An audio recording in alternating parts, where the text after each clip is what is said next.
Hello students, I welcome you all to the YouTube channel understanding basics. इस video में हम क्या करेंगे, ये बहुत छोटी वीडियो होगी and we will be covering this particular topic जिसमें हम लोग टाइप्स ऑफ एग्जीक्यूटिव को समझेंगे। और ये जो कंपैरेटिव एनालिसिस दिया हुआ है ना, तो तीनों के बारे में, parliamentary system, semi presidential system के बारे में जो भी इंपॉर्टेंट पॉइंट्स दिए हुए हैं, बेसिकली उसको हम कवर करेंगे। ठीक है, सो लेट्स बिगिन। इसमें क्या दिया हुआ है, एक टाइप्स ऑफ एग्जीक्यूटिव। इस वीडियो से पहले हम लोगों ने 3 प्रकार के सिस्टम को पढ़ लिया है, उसी का ही जस्ट एक छोटा सा फॉर्म दिया हुआ है और कंपैरेटिव एनालिसिस किया हुआ है। तो यहाँ पर क्या है, यहाँ पर टाइप्स ऑफ एग्जीक्यूटिव अगर आप देखेंगे तो 2 प्रकार से हम डिवाइड कर सकते हैं। System based on the principles of collective leadership and the system based upon the principle of individual leadership. तो यहाँ पर आ जाती है इंडिविजुअल की लीडरशिप, जिसमें बात हम लोग करेंगे किसके बारे में, प्रेसिडेंशियल सिस्टम के बारे में। क्योंकि एक इंडिविजुअल होता है और वो क्या कर रहा होता है, बीइंग प्रेसिडेंट, वो क्या करता है, वो लीडरशिप को इंश्योर करता है, डिसीजन मेकिंग करता है। यहाँ पर क्या है, यहाँ पर जो दूसरी टाइप ऑफ एग्जीक्यूटिव है वो होता है, it is based upon the system of collective leadership. यहाँ पर क्या है, कलेक्टिव लीडरशिप है। यहाँ पर क्या है, prime minister, council of minister मिलकर के काम करते हैं। या फिर सेमी प्रेसिडेंशियल सिस्टम में क्या हो रहा है, सेमी प्रेसिडेंशियल सिस्टम में प्रेसिडेंट भी कुछ काम करते हैं एंड प्राइम मिनिस्टर के पास में भी कुछ पावर्स होती है, तो वो भी इस तरीके से कुछ काम करते हैं, दोनों मिलकर के काम करते हैं। ठीक है, इसीलिए यहाँ पर क्या है कि पावर जो है ना वो शेयर्ड है, तो इसीलिए कलेक्टिव लीडरशिप है। यहाँ पर क्या है, एक इंडिविजुअल के पास पावर है, इसीलिए ये क्या होगी, इंडिविजुअल लीडरशिप हो गई है। ठीक है, अब हम लोग एक एक पॉइंट को एक एक तरीके से, सबसे पहले एक एक टॉपिक को कवर करेंगे और फिर उसके बाद थोड़ा सा समराइज करने की कोशिश करेंगे। फर्स्ट पॉइंट क्या है, parliamentary system. Head of the government is usually known as the prime minister. तो हमें पता है, अभी हमने जस्ट पढ़ लिया कि जो हेड ऑफ गवर्नमेंट है, हेड ऑफ गवर्नमेंट का मतलब क्या है, जिसके पास रियल पावर होती है, जिसके पास क्या होती है, रियल पावर होती है, जो रियली में डिसीजन मेकिंग करता है, सारी चीज़ें डिसाइड करता है, तो वो कौन होता है, प्राइम मिनिस्टर होता है। ठीक है, तो this is the first point. He is the leader of majority party in the legislature. तो प्रधानमंत्री कौन होता है, प्रधानमंत्री वो होता है, उस पार्टी का लीडर होता है जिसको मेजॉरिटी मिली हुई होती है लेजिस्लेचर में। जैसे कि इंडिया में वही प्रधानमंत्री बन सकता है जिसकी पार्टी को क्या मिली हुई हो, जिसके पास मेजॉरिटी हो। ठीक है, जिसके पास 273 सीट से 273 सीट्स कम से कम उसकी उसकी पार्टी के पास होनी चाहिए, तब जा करके वो क्या बनेगा, वो लीडर बनेगा। एंड वो लीडर बनने के बाद में क्या होगा, leader of the majority party बनेगा एंड देन वही क्या होता है, वही प्रधानमंत्री होता है। थर्ड पॉइंट क्या है, he is accountable to the legislature. Accountability बहुत इंपॉर्टेंट है। अकाउंटेबिलिटी का मतलब क्या है, अकाउंटेबिलिटी का मतलब ये है कि जो लेजिस्लेचर है, जो पार्लियामेंट है, उसके प्रति जवाबदेही कि आप क्या कर रहे हो। तो पार्लियामेंट में बैठे हुए जितने भी लोग हैं, जितने भी एमपीज़ हैं, वो प्रधानमंत्री से, उनके काउंसिल ऑफ मिनिस्टर से क्वेश्चन करेंगे कि अगर चाइना इंटरफेयर कर रहा है इंडिया की बाउंड्री में, तो आपने क्या डिसीजन लिए। ठीक है, किस तरीके से आपने स्टेप्स लिए हैं, उस चीज़ को बताया जाएगा, फिर संसद में रखी जाएगी वो चीज़ें। सिमिलरली और भी जो अदर अदर इंपॉर्टेंट इशूज़ हैं, चाहे इंडिया की सिक्योरिटी की बात करी जाए, चाहे इंडिया की इकोनॉमी, ट्रेड की बात करी जाए, सारी के सारे क्वेश्चन करे जाते हैं। क्वेश्चन करने के बाद उनको आंसर देना होता है कि हमने ये स्टेप लिए, इस तरीके से काम किया। तो ये क्या हो रहा है, अकाउंटेबिलिटी, जवाबदेही तय करी जा रही है प्रधानमंत्री की और उनके काउंसिल ऑफ मिनिस्टर की संसद में। ठीक है, समझ गए। तो ये सारी चीज़ें एक इंपॉर्टेंट पॉइंट है। इसके अलावा क्या है, the head of the state में बी मोनार्क। अब यहाँ पर एक और इंपॉर्टेंट पॉइंट है कि हमने प्रधानमंत्री को पढ़ लिया कि ठीक है, जो हेड ऑफ गवर्नमेंट है उसको प्राइम मिनिस्टर बोलते हैं। एक और चीज़ होती है जिसको कहा जाता है हेड ऑफ स्टेट। तो हेड ऑफ स्टेट कौन हो सकता है, हेड ऑफ स्टेट या तो मोनार्क हो सकते हैं, या फिर कौन हो सकता है, हेड ऑफ स्टेट या तो मोनार्क हो सकते हैं, या फिर अगर आप देखोगे तो वो होते हैं प्रेसिडेंट। अब इसमें डिफरेंस समझ लो।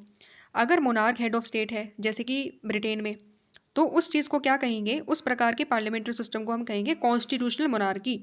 क्या कहेंगे, कॉन्स्टिट्यूशनल मोनार्की, क्योंकि मोनार्क हेड है ना वहाँ पर, वहाँ कॉन्स्टिट्यूशन भी है और कॉन्स्टिट्यूशन के अकॉर्डिंगली मोनार्क को एक तरीके से हेड ऑफ स्टेट बनाया गया है। ठीक है, तो ये चीज़ होगी कॉन्स्टिट्यूशनल मोनार्की, जिसका एग्जाम्पल ब्रिटेन है एंड कनाडा भी है।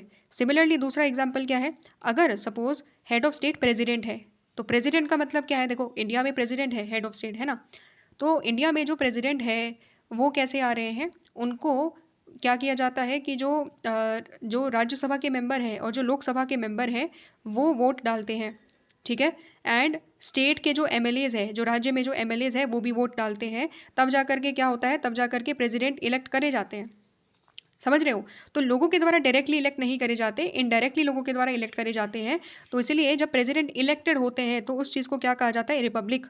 हेड ऑफ द स्टेट जब इलेक्टेड होता है तो उस चीज़ को क्या कहा जाता है, उस चीज़ को कहा जाता है रिपब्लिक। तो इसीलिए प्रेसिडेंट क्या हो गए, प्रेसिडेंट जब हमारी जैसी कंट्री को इसीलिए हम लोग क्या कहते हैं, इसीलिए हमारी जैसी कंट्री को हम लोग कहते हैं पार्लियामेंट्री रिपब्लिक, क्योंकि जो हमारे प्रेसिडेंट है वो इलेक्ट होकर के आ रहे हैं। समझ में आ गया? तो अगर मोनार्की सिस्टम है, non elected head of state है तो उसको कहेंगे कॉन्स्टिट्यूशनल मोनार्की। वहीं अगर इलेक्टेड हेड ऑफ स्टेट है तो उसको क्या कहेंगे, उसको हम लोग कहेंगे प्रेसिडेंट, जो कि होती है, जिसको हम लोग फिर कहते हैं पार्लियामेंट्री रिपब्लिक। भले ही कॉन्स्टिट्यूशनल मोनार्की हो या फिर पार्लियामेंट्री रिपब्लिक हो, है तो दोनों के दोनों हेड ऑफ स्टेट क्या है, सेरिमोनियल एग्जीक्यूटिव है। यानी कि एक तरीके से क्या होगा, एक तरीके से सारे के सारे काम इन्हीं के नाम पर करे जाएंगे, लेकिन ये डिसीजन नहीं लेंगे। ठीक है, इनको जो बोला जाएगा प्रधानमंत्री और काउंसिल ऑफ मिनिस्टर्स के द्वारा, उनके अकॉर्डिंगली ये काम करते हैं। इस तरीके से इनको क्या बोला जाता है, सेरिमोनियल एग्जीक्यूटिव बोला जाता है। That every decision is taken in the name of monarch और in the name of president. जो भी हेड ऑफ स्टेट रहेगा उसके अकॉर्डिंगली नाम, उसके नाम पर सारा काम किया जाता है। बट रियल पावर किसके हाथ में होती है, हेड ऑफ गवर्नमेंट के हाथ में होती है, जो कि होते हैं प्रधानमंत्री। ठीक है, तो ये तो समझ में आ गया पार्लियामेंट्री सिस्टम। अब हम इसको कंपेयर करते हैं, थोड़ा सा अंडरस्टैंड करते हैं किसके बारे में, सेमी प्रेसिडेंशियल सिस्टम के बारे में। तो सेमी प्रेसिडेंशियल सिस्टम में क्या है, पहला चीज़, has the president as the head of the state. यहाँ पर भी हेड ऑफ स्टेट कौन होता है, यहाँ पर भी हेड ऑफ स्टेट प्रेसिडेंट होता है। ठीक है, लेकिन एक डिफरेंस होता है। डिफरेंस क्या है कि यहाँ पर जो प्रेसिडेंट होता है ना, यहाँ पर जो प्रेसिडेंट होता है वो क्या होता है, वो इलेक्टेड होता है and directly elected by the people होता है। ठीक है, directly elected by the people होता है। जैसे फ्रांस के तौर पर अगर आप देखो, एग्जाम्पल अगर हम लोग ले, हमने पढ़ा था फ्रांस, तो फ्रांस में क्या हो रहा है, फ्रांस में जो हेड है, जो इमानुअल मैक्रो है, जो हेड ऑफ प्रेसिडेंट, जो हेड है, हेड ऑफ स्टेट जिसको प्रेसिडेंट बोलते हैं, तो वो क्या है, इलेक्ट हो रहे हैं डायरेक्टली, लोग उनको वोट कर रहे हैं, पॉपुलर वोटिंग के जरिए उनको इलेक्ट किया जा रहा है। तो वहाँ पर ये है। सिमिलरली अगर आप देखोगे तो श्रीलंका में क्या है, श्रीलंका में भी सेमी प्रेसिडेंशियल सिस्टम है। तो सेमी प्रेसिडेंशियल सिस्टम में अगर श्रीलंका में ये सिस्टम है, तो वहाँ पर भी क्या है, जो वहाँ के जो प्रेसिडेंट हैं वो भी इलेक्ट होकर के आ रहे हैं, लोग उनको इलेक्ट कर रहे हैं। ठीक है, ये समझ में आ गई बात। अब क्योंकि कोई भी व्यक्ति जब लोगों से इलेक्ट होकर के आ रहा है ना, तो उसको हमें पावर देनी पड़ती है। ठीक है, समझ रहे हो? तो जो व्यक्ति, जिसके द्वारा जो व्यक्ति को इलेक्ट लोग कर रहे हैं ना, उनको पावर मिलेगी, उनके हाथों में ही रियल पावर होगी। इसीलिए जब सेमी प्रेसिडेंशियल सिस्टम होता है, इसीलिए वहाँ पर डिस्पाइट द फैक्ट कि वहाँ पर प्राइम मिनिस्टर भी है, ठीक है, वहाँ पर प्राइम मिनिस्टर भी है, लेकिन फिर भी प्रेसिडेंट को वहाँ पर पावर मिलती है, क्योंकि वो डायरेक्टली इलेक्ट होकर के आ रहे हैं लोगों से। पहली चीज़ तो ये क्लियर समझो। दूसरी इंपॉर्टेंट चीज़ क्या है, has a prime minister as head of government, तो वहाँ पर प्रधानमंत्री भी होते हैं जो कि हेड ऑफ गवर्नमेंट के तौर पर काम करते हैं। ठीक है, तो वो भी एक तरीके से इलेक्ट होकर के आते हैं। ठीक है, दोनों ही इलेक्ट हो रहे हैं, प्रेसिडेंट भी इलेक्ट हो रहे हैं, हेड ऑफ गवर्नमेंट भी इलेक्ट हो रहे हैं, और दोनों के पास में ही क्या है, पावर है। PM and his council is responsible, they are responsible to the legislature. तो ठीक वैसा ही जैसे पार्लियामेंट्री सिस्टम में होता है, वैसा ही सेम टू सेम चीज़ सेमी प्रेसिडेंशियल सिस्टम में होता है। और वो क्या है कि जो प्रधानमंत्री है और जो काउंसिल ऑफ मिनिस्टर है, वो रिस्पॉन्सिबल है, अकाउंटेबल है लेजिस्लेचर में, उनसे क्वेश्चन पूछे जाएंगे। बाकी एमपी जो अलग अलग अपोजिशन पार्टी से आती है, वो पूछेगी कि आप भाई क्या कर रहे हो, कौन सी पॉलिसी बना रहे हो, ठीक है, आपने ये काम नहीं किया, कंस्ट्रक्टिव क्रिटिसिज्म किया जाएगा, गवर्नमेंट के फेलियर्स को बताया जाएगा, और उनसे लगातार क्वेश्चनिंग करी जाएगी कि आप बजट कैसे इस्तेमाल कर रहे हो, बजट के कितने पैसे को आपने कहाँ लगाया, कौन कौन से डेवलपमेंट प्रोजेक्ट्स आप कर रहे हो, जो भी अदर क्वेश्चंस होते हैं वो यहाँ पर पूछे जाएंगे। ठीक है, तो सेमी प्रेसिडेंशियल सिस्टम को अगर हम समझे ना, पूरा का पूरा आइडिया उसको ले, तो इसमें दोनों फीचर्स आते हैं, दोनों फीचर्स का मतलब है इसमें कुछ पार्लियामेंट्री फॉर्म भी आते हैं, कुछ पार्लियामेंट के फीचर्स भी आते हैं, एंड कुछ प्रेसिडेंशियल जो एग्जीक्यूटिव है उसके भी फीचर्स आते हैं। ठीक है, क्योंकि यहाँ पर प्रेसिडेंट है और प्रेसिडेंट के पास में रियल पावर्स भी हैं, इसीलिए ये क्या हो गया, ये प्रेसिडेंशियल सिस्टम से जुड़ गया। सिमिलरली यहाँ पर प्रधानमंत्री भी है, तो प्रधानमंत्री के पास में भी पावर है, और सिमिलरली प्रधानमंत्री और जो उनका काउंसिल है वो क्या है, वो अकाउंटेबल भी है। ठीक वैसे ही सेम टू सेम चीज़ जो हमने पार्लियामेंट में अभी पढ़ी, पार्लियामेंट्री एग्जीक्यूटिव में हम लोगों ने पढ़ी। तो इसीलिए क्या है, इसमें दोनों के फीचर्स हैं, और इसीलिए इसको कहा जाता है सेमी प्रेसिडेंशियल सिस्टम।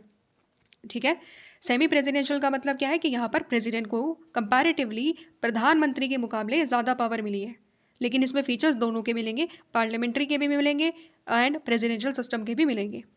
ठीक है, इसका एग्जाम्पल हमने पढ़ा फ्रांस का, और रशिया में भी ये सेम टू सेम चीज़ है, श्रीलंका में भी ये चीज़ प्रैक्टिस करी जाती है। कैसे प्रैक्टिस करी जाती है, नेक्स्ट वीडियो में हम बॉक्स दिया हुआ है उसको अंडरस्टैंड करेंगे तो चीज़ें क्लियर हो जाएगी। ठीक है, समझ में आ गया, ये चीज़ हम लोगों ने पढ़ ली इसके बारे में। अब हम लोगों का थर्ड टॉपिक आ जाता है, जो कि आ जाता है प्रेसिडेंशियल फॉर्म ऑफ एग्जीक्यूटिव। तो जब प्रेसिडेंशियल गवर्नमेंट होता है, जैसे अमेरिका में है, ब्राज़ील में है, तो वहाँ क्या होता है, प्रेसिडेंट हेड ऑफ स्टेट होता है, साथ ही साथ में he is also the head of government. Head of state भी होता है, यानी कि नॉमिनल हेड भी वही है, ठीक है, सेरिमोनियल हेड भी वही है, साथ ही साथ में हेड ऑफ गवर्नमेंट भी होता है, यानी कि क्या है, रियल जो पावर है डिसीजन मेकिंग की वो भी उसी के हाथ में होती है। समझ रहे हो? तो क्योंकि यहाँ पर एक ही इंडिविजुअल है तो एक ही इंडिविजुअल के पास दोनों पावर है, ठीक है, हेड ऑफ स्टेट की पावर भी है एंड हेड ऑफ गवर्नमेंट की पावर भी है। तो वहाँ पर अगर कोई कानून बनेगा तो वो वहाँ के जो राष्ट्रपति है उसी के नाम पर कानून बनाया जाएगा, ठीक है। और हेड ऑफ गवर्नमेंट भी है क्योंकि वही सारी डिसीजन मेकिंग कर रहे हैं, वही देख रहे हैं कि कौन सा हमें कानून बनाना है, अभी यहाँ पर किस तरीके से और इम्पॉर्टेंट डिसीजन मेकिंग करने हैं अपनी कंट्री के लिए, और क्या क्या इंपॉर्टेंट पॉलिसीज़ लेकर आनी है, वो कौन तय करता है, प्रेसिडेंट तय करता है। जैसे अमेरिका में तय करी जा रही है सारी चीज़ें। The president is usually directly elected by the people and he is not accountable to the legislature. यहाँ पर एक चीज़ समझो, प्रेसिडेंट जो प्रेसिडेंशियल सिस्टम होता है उसमें जो प्रेसिडेंट होता है ना, वो लेजिस्लेचर का पार्ट नहीं होता है, ठीक है। इसको कंपेयर करो थोड़ा सा पार्लियामेंट्री सिस्टम में। जब संसद होती है तो संसद में क्या होता है, जो प्रधानमंत्री होता है वो या तो लोकसभा का पार्ट होगा या वो राज्यसभा का पार्ट होगा, ठीक है। वो इन दोनों सदनों में से ही पक्का होगा, ठीक है। सो इसीलिए जो प्राइम मिनिस्टर होता है वो क्या होता है, वो लेजिस्लेचर का पार्ट होता है एंड इसीलिए वो अकाउंटेबल भी होता है। लोग जो एमपीज होते हैं, जो पूरी की पूरी संसद होती है उसके प्रति अकाउंटेबल भी होता है, उसको जवाब भी देना पड़ता है। जब भी कोई एमपी उससे कुछ क्वेश्चन पूछता है तो जवाब भी देना पड़ता है, ठीक है, क्योंकि वो उसी सदन का सदस्य है इसीलिए। लेकिन जो प्रेसिडेंट है, जो अमेरिका में जब प्रेसिडेंशियल सिस्टम जो होता है ना, उसमें अमेरिका में जो उसकी पार्लियामेंट है उसको कहा जाता है कांग्रेस, ठीक है। क्या कहा जाता है, कांग्रेस कहा जाता है। जैसे इंडिया में पार्लियामेंट है, ठीक है, वैसे ही अमेरिका में क्या है, कांग्रेस है। तो कांग्रेस में क्या होता है कि जो प्रेसिडेंट होता है वो कांग्रेस का पार्ट नहीं होता, वो कांग्रेस के जो 2 हाउस होते हैं उसका पार्ट नहीं होता। उसको जो लोग होते हैं वो अलग तरीके से इलेक्ट करते हैं, ठीक है। तो ये डिफरेंस है एंड क्योंकि वो उन दोनों का पार्ट नहीं है इसीलिए he is not accountable to legislature. इसीलिए वो अकाउंटेबल नहीं है लेजिस्लेचर के प्रति, क्योंकि वो दोनों सदन का पार्ट ही नहीं है। ना वो सीनेट का पार्ट है, ना वो हाउस ऑफ रिप्रेजेंटेटिव का पार्ट है, ठीक है। तो सीनेट क्या है, सीनेट एक वन ऑफ द हाउस है एंड हाउस ऑफ रिप्रेजेंटेटिव क्या है, दूसरा हाउस है कांग्रेस का। 2 हाउस है, जैसे इंडिया में लोकसभा राज्यसभा, वैसे ही कांग्रेस में सीनेट और हाउस ऑफ रिप्रेजेंटेटिव होते हैं। तो वो दोनों का ही पार्ट नहीं होता है, ठीक है, समझ रहे हो। तो यहाँ पर क्या है, इसीलिए ये इंपॉर्टेंट बात बोली गई कि वो अकाउंटेबल नहीं है। इसके अलावा जो इंपॉर्टेंट बात यहाँ पर ये है कि he is usually directly elected by the people. Generally क्या होता है कि जो प्रेसिडेंट होता है वो डायरेक्टली इलेक्ट किया जाता है लोगों के द्वारा, डायरेक्टली इलेक्ट किया जाता है। बट अमेरिका में ये चीज़ नहीं है। ब्राज़ील में ये चीज़ है कि ब्राज़ील में क्या होगा, ब्राज़ील में लोग डायरेक्टली वोट करेंगे कि कौन उनका प्रेसिडेंट बनेगा, डायरेक्टली वोट वहाँ पर करा जाता है। लेकिन अमेरिका में डायरेक्टली नहीं होता। अमेरिका में कैसा होता है, अमेरिका में क्या होता है कि अमेरिका में जो लोग होते हैं वो पहले वोट करते हैं इलेक्टोरल कॉलेज को। क्या होता है वहाँ पर, अमेरिका में होता है एक सिस्टम जिसको कहा जाता है इलेक्टोरल कॉलेज। तो इलेक्टोरल कॉलेज में जो व्यक्ति आ जाएंगे, लोग वोट करेंगे कुछ रिप्रेजेंटेटिव्स के लिए। वो रिप्रेजेंटेटिव्स इलेक्टोरल कॉलेज का पार्ट होते हैं और वो जब ये पार्ट होते हैं तो ये लोग क्या होते हैं, ये लोग सपोज इलेक्टोरल कॉलेज का ये पार्ट है, तो ये लोग क्या करेंगे, ये लोग बाद में जा कर के फिर वोट करेंगे किसके लिए, कि अब उनका प्रेसिडेंट कौन होगा, ये लोग जा कर के वोट करते हैं। तो इसको ऐसे समझो सिंपल तरीके से, आम लोग जो है ना अमेरिका के, वो लोग वोट करते हैं। तो उनकी वोट के बेसिस पर जो जीतता है, जितने भी लोग जीतते हैं वो एक ग्रुप बना लेते हैं, वो एक पर्टिकुलर ग्रुप बना लेते हैं और उसी ग्रुप को हम लोग कहते हैं इलेक्टोरल कॉलेज। समझ में आ गया। अब ये जो लोग हैं जो जीत करके आए हैं, लोगों ने जिनको इलेक्ट करा है, ये लोग जा कर के वोट करेंगे और डिसाइड करा जाएगा कि कौन प्रेसिडेंट बनेगा अमेरिका का। इसीलिए बोला जाता है कि अमेरिका में इनडायरेक्ट तरीके से प्रेसिडेंट को क्या किया जाता है, इलेक्ट किया जाता है, डायरेक्टली इलेक्ट नहीं किया जाता, ठीक है। डायरेक्टली इलेक्ट कहाँ किया जाता है, ब्राज़ील में किया जाता है। समझ रहे हो। तो ये हम लोगों ने एक अंडरस्टैंडिंग ली प्रेसिडेंशियल सिस्टम के बारे में, इंपॉर्टेंट जो पॉइंट्स थे वो हम लोगों ने समझ लिए एंड हम लोगों ने पूरी एक अंडरस्टैंडिंग ले ली कि कैसे parliamentary system, semi presidential system and presidential system तीनों काफ़ी ज़्यादा अलग अलग है, क्योंकि वहाँ पर हेड ऑफ स्टेट अलग है, हेड ऑफ गवर्नमेंट अलग है, और अगर हम पावर्स के डिस्ट्रीब्यूशन की भी बात करें तो भी वो काफ़ी ज़्यादा वैरी करती है इन सभी के बीच में, ठीक है। तो ये हम लोगों ने एक अंडरस्टैंडिंग लेनी थी। यहाँ पर हो गया है ये सारा की सारी चीज़ें कंप्लीट। मिलेंगे हम लोग नेक्स्ट वीडियो में जहाँ पर हम लोग सेमी प्रेसिडेंशियल एग्जीक्यूटिव इन श्रीलंका वाले टॉपिक को कवर करेंगे, ठीक है। थैंक्स फॉर वॉचिंग, मिलते हैं नेक्स्ट वीडियो में।